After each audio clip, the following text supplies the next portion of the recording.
আসসালামু আলাইকুম রহমতুল্লাহি ওবরকাতুহু। সম্মানিত দর্শক, বাংলাদেশের আন্তর্জাতিক ক্রাইম ট্রাইব্যুনাল আইসিটি এই আদালতে শেখ হাসিনার ফাঁসি হয়েছে, আর সেই রায় নিয়ে সারা দুনিয়াতে রীতিমতো তোলপাড় চলছে। বাংলাদেশে এক শ্রেণীর মানুষের ঘুম হারাম হয়ে গেছে, আর অন্য একটা শ্রেণী রয়েছে যারা এই রায়ের কারণে মনের আনন্দে নাকে তেল দিয়ে ঘুমানোর জন্য আয়োজন করছেন। শেখ হাসিনার এই রায়কে কেন্দ্র করে দেশে এবং দেশের বাইরে তোলপাড় চলছে। যে যার মতো করে আলোচনা করছেন, কেউ পক্ষে কেউ বিপক্ষে।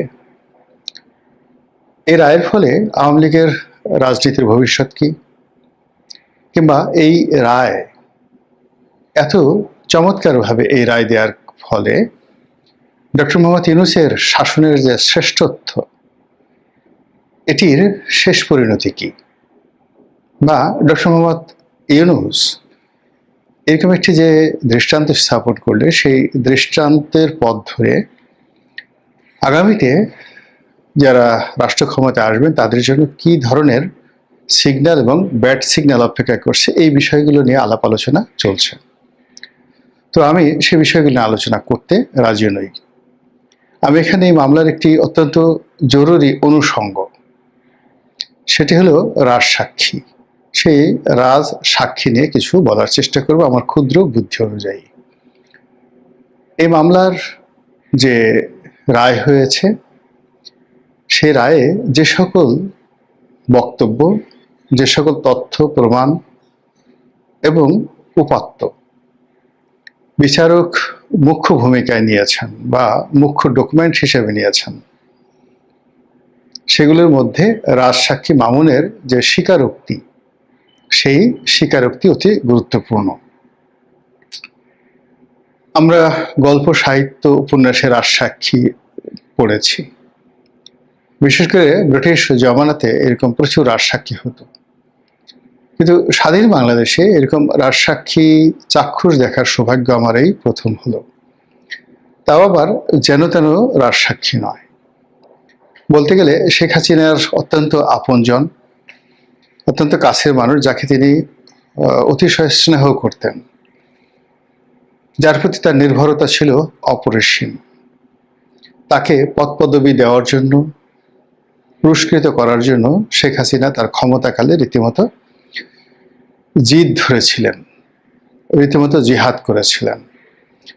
তিনি যখন র্যাবের ডিজি ছিলেন তখন তার বিরুদ্ধে সেই আন্তর্জাতিক নিষেধাজ্ঞা জারি হয়, কিন্তু সেই নিষেধাজ্ঞাকে তিনি তুড়ি মেরে উড়িয়ে দিয়েছিলেন।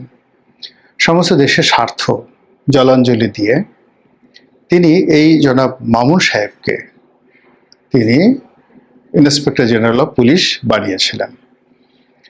তো বুঝতে হবে যে শেখ হাসিনা তাকে নিজের মায়ের পেটের ভাই, অর্থাৎ শেখ কামাল শেখ জামাল, তার চাইতেও বেশি নির্ভর করেছিলেন, অথবা অন্য কোনো কারণ থাকতে পারে, অথবা নিজের সন্তান সজীব ওয়াজেদ জয়ের চাইতেও আপন মনে করেছিলেন। এর কারণ হলো সারা পৃথিবী যখন তাকে অ্যাবান্ডেন্ট ঘোষণা করে দিয়েছিল, তখন তিনি তাকে মাথায় করে নিয়েছিলেন। দ্বিতীয়ত, তার সঙ্গে অন্যান্য যারা এই আন্তর্জাতিক নিষেধাজ্ঞার শিকার হয়েছিলেন, শেখ হাসিনা অন্য কাউকে ওইভাবে আপন করে নেননি, কাছে টেনে নেননি, আশ্রয় দেননি। বেনজির সাহেবের বিরুদ্ধে এই অবস্থা হয়েছিল, আর অনেকের বিরুদ্ধে হয়েছিল, কিন্তু সকলের মধ্য থেকে কেন জানি তিনি জনাব মামুনকে কাছে ডেকে নিয়েছিলেন। দ্বিতীয়ত, আন্তর্জাতিক যে সংস্থাগুলো তার বিরুদ্ধে রিপোর্ট করেছিল, সেই আল জাজিরা থেকে শুরু করে অন্য যে সকল সংবাদ মাধ্যম, তাদেরকে তিনি চ্যালেঞ্জ ছুড়ে দিয়েছিলেন শেখ হাসিনা। আর মার্কিন যুক্তরাষ্ট্র তার বিরুদ্ধে যে নিষেধাজ্ঞা দিয়েছিল, সেই মার্কিন যুক্তরাষ্ট্রকে রীতিমতো অপমান করে গালে চপেটে ঘাত দিয়ে যে তোমরা আমার মামুনকে নিষেধাজ্ঞার অধীন করেছ, আমি আমার সেই মামুনকে র্যাবের ডিজি থেকে আইজি বানালাম, দেখে তোমরা কি করতে পারো। এভাবে তাকে আইজি বানানো হলো।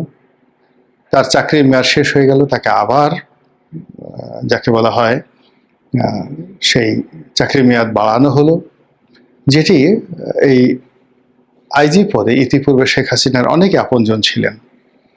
নূর মোহাম্মদ সাহেব ছিলেন, জাভেদ পাটোয়ারি সাহেব ছিলেন, শহীদুল হক ছিলেন, তারপরে বেনজির সাহেব ছিলেন, কিন্তু সবাইকে বাদ দিয়ে তিনি মামুনকে, জনাব মামুনকে একেবারে কাছে ডেকে নিয়েছিলেন। এখানে আমি খুব দুঃখিত যে আমি বারবার মামুন বলছি, সেটা অন্য প্রেক্ষাপট আছে, কিন্তু যেহেতু তিনি সাবেক আইজি, সম্মানিত ব্যক্তি জনাব মামুন, আমি আমার আগের যে বক্তব্য সেই বক্তব্যের সঙ্গে জনাব শব্দটি আবার যুক্ত করলাম, জনাব মামুন।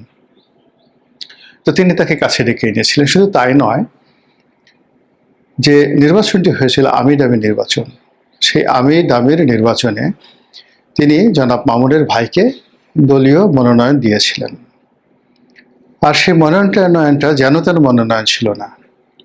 আওয়ামী লীগের কিংবদন্তি নেতা জনাব সুরঞ্জিত সেনগুপ্ত যে আসন, সেই আসনটিতে সুরঞ্জিত সেনগুপ্তের স্ত্রী ডক্টর জয়া সেনগুপ্তা, তো তার পরিবর্তে এই আইজি সাহেবের ভাইকে মনোনয়ন দেওয়া হয়েছিল। বোঝার চেষ্টা করুন যে শেখ হাসিনা তার প্রতি যে স্নেহ দেখিয়েছেন, ভালোবাসা দেখিয়েছেন, শ্রদ্ধা দেখিয়েছেন, এর কিয়দাংশ যদি জাহাঙ্গীর কবির নানক, বাহাউদ্দিন নাসিম, ডিবি হারুন, বেনজির, বিপ্লব কিংবা ওনার অন্য যে সকল মাইম্যান ছিলেন, এমনকি জেনারেল আজিজ, তারা হেমলক পান করে মারা যেতেন, বিষ খেতেন, গলায় দড়ি দিতেন, কিন্তু রাজসাক্ষী হতেন না। এটা আমি লিখে দিতে পারি। কিন্তু সেই অর্থে জনাব মামুন রাজসাক্ষী হয়েছেন। এটি আগামীতে যারা রাষ্ট্র ক্ষমতায় আসবেন এবং যারা মানুষকে বিশ্বাস করবেন, বিশেষ করে আমলাতন্ত্রকে বিশ্বাস করবেন এবং অতিমাত্রায় বিশ্বাস করবেন, তাদের জন্য এটা একটা রেড সিগন্যাল। এবং এটা এখন ডক্টর মোহাম্মদ ইউনূস যাদেরকে বিশ্বাস করছেন, আপন ভাবছেন, ডক্টর মোহাম্মদ ইউনূসের জন্য এটা একটা রেড সিগন্যাল।